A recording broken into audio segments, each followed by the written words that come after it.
Joining me now is the CEO of Novo Holdings, Kasim Kutay. Kasim, thank you very much for coming into the studio. It is the company really arguably of the moment here in Europe at least. And look, there's a lot that goes into the holdings business, but Novo Nordisk is the standout. The sales, of course, of Wegovy and Ozempic last year powering the returns for you. What do you do with the cash pile that you're now sitting on? Yeah, well, good question, because obviously as we think through our strategy for the coming years, and actually 23 was the last year of our prior 5-year strategy. So now we have a new strategy in place called Strategy 2030. And the big theme there is scaling.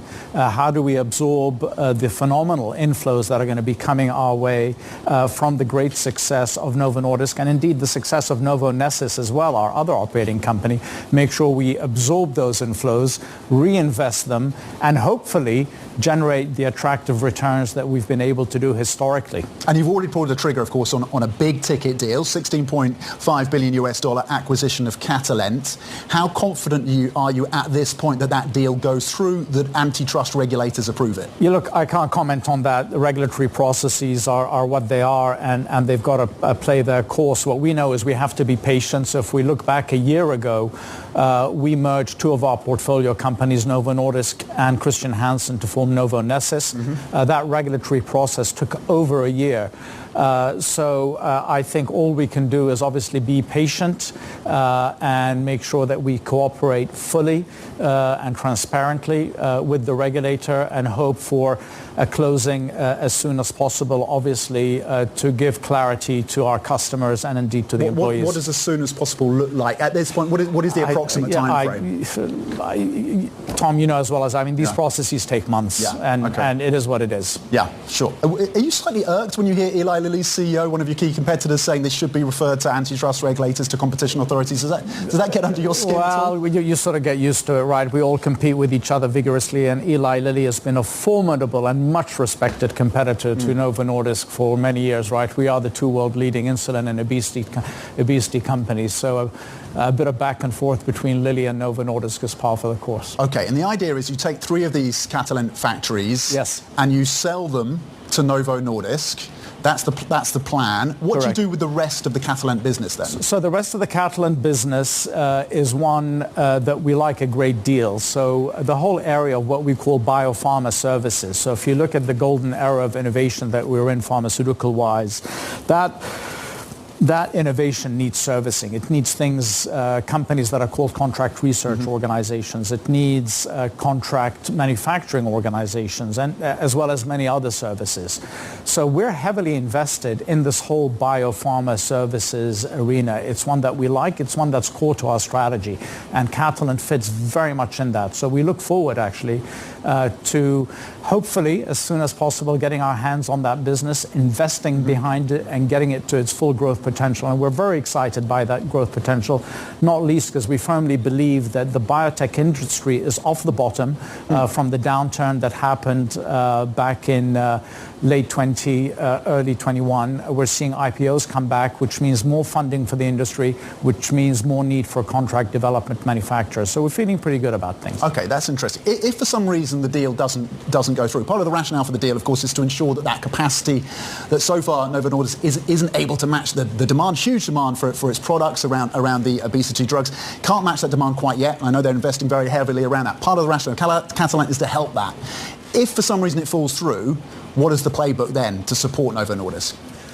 Well, look, Novo Nordisk, I mean, I think as the CEO of Novo Nordisk himself has said recently, the Catalent move is one piece of the puzzle. There's a host of other initiatives that are taking place to build capacity. There's a lot going on from an organic perspective in terms of expanding facility in existing sites, both in Europe and in the US. So, Catalent is an important piece of that, but by no means is it the only piece of the puzzle, and a host of other initiatives are underway. Okay, and it sounds like you want to be holding on to these drug production facilities and these assets for the future. Is that part? This is a part part of a longer term strategy? Yeah, well, look, we're a long-term investor, right? If we look at who Novo Holdings are, we are very much focused on generating attractive long-term returns. If you look at our track record with the assets that we do own, it's about long-term investing and investing for the full growth potential of those assets. So yes.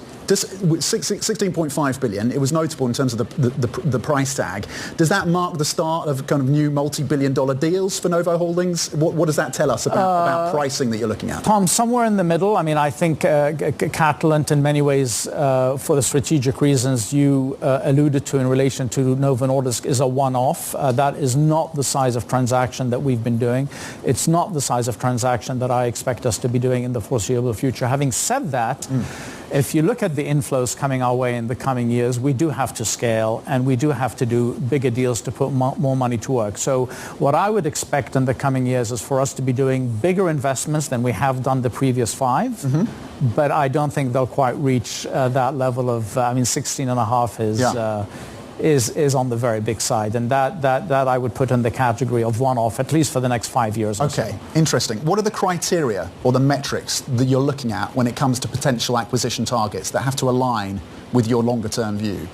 So look, I mean, as any financial investor, we're looking at generating the right kind of risk-adjusted returns. So when we do these investments, we have our IRR targets. But importantly, we're focused on certain sectors where we believe that our strong heritage in life sciences, where our long-rooted and deep insights and network can add value. We often say that we bring more than just capital to our investments, and that's because of the heritage that we have in the life science arena. And there's a handful of sectors that we feel we have an edge, and one of them is the biopharma services sector, whether you're talking about CROs or CDMOs. Okay, the biopharma sector within life sciences. The biopharma services sector. The services sector is a particular area of focus when it comes to deal making. What about when it comes to the green transition? You're looking to allocate you're going from 2% of allocation to 10% by 2030. Do you meet that, and what specifically falls into that category? What are you looking for within green transition investments? Tom, very good question, because if you look at our strategy, our new strategy 2030, in many ways it's more of the same with the exception of scaling, i.e. putting more money to work. However, we have called out a couple of new areas where we are going to be doing investments in a slightly different way, and one of them is green technology investing. So there's one area where we've been investing heavily for the last 6 years and where we're arguably the world leading investor, and that's in bioindustrials. So that is biotech solutions for industry, a very important area for the green transition. 3 years ago, we went into infrastructure, green infrastructure investing, and we recently formed a fund called Glentra that is focused on green energy investing. But we've recently made a decision as part of Strategy 2030 to invest in green tech and decarbonization technologies more broadly, regardless of whether they have a bioindustrial platform or not. So we're going to be doing classic recycling, alternative packaging, et cetera, without necessarily the biotech angle that we've always focused on historically. So a big area of focus for us, a big push, and not only because it's important for the green transition, but because we firmly believe that there are going to be some very exciting returns to be generated in that area. Kasim Kutay, we've run out of time, but really appreciate your time today coming to the studio, CEO, of course, of Novo Holdings, on how you're thinking about deploying some of that capital.